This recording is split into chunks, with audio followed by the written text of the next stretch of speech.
napaisip at napainom ng kape. Sobrang lalim at tawak ng mga salitang ginamit. Mahirap maintindihan, parang mabilis na awit.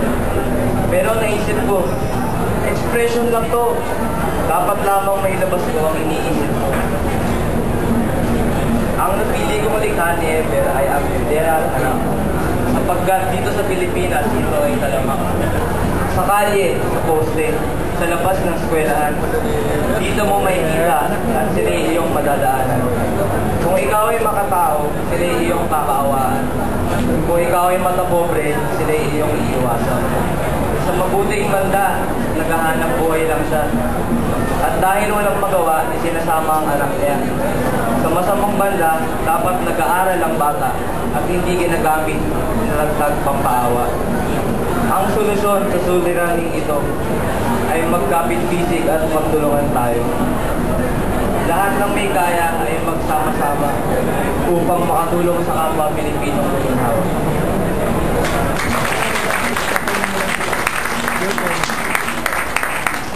Ang tatay naman, taka.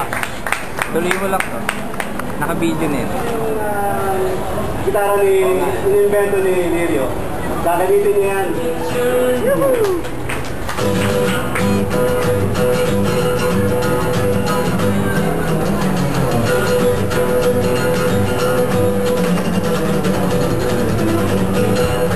We are where we go, not very far. Just a little beat like the ride. Then we'll take you home. Drop you outside your own front door. Hey. Now you gotta listen to us.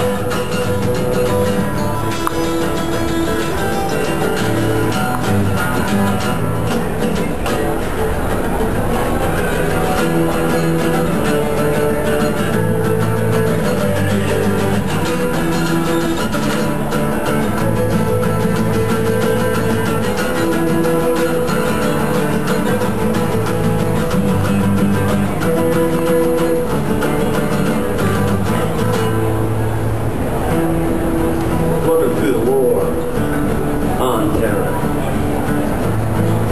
Gordon George's war on terror. You're either with us or you're against us. Let me know what you say. We've heard it before. You're not involved in politics. Really?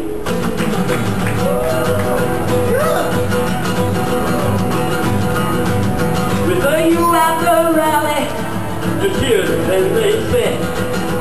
That the president stole the election.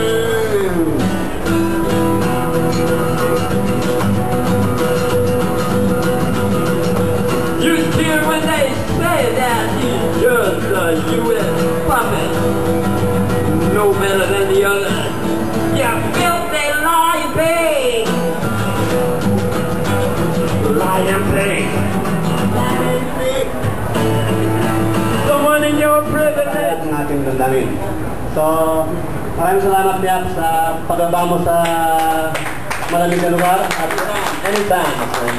Dito naman, aircon din naman dito. Marami akong matipiling na iuwi. Yung mga kalderon doon, hindi sa akin yan. Muebles, pwede ba iuwi yun?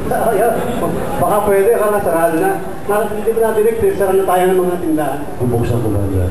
Oo nga, arestado ka. Ayun na nga yan eh. Ang ganda ng tirada mo.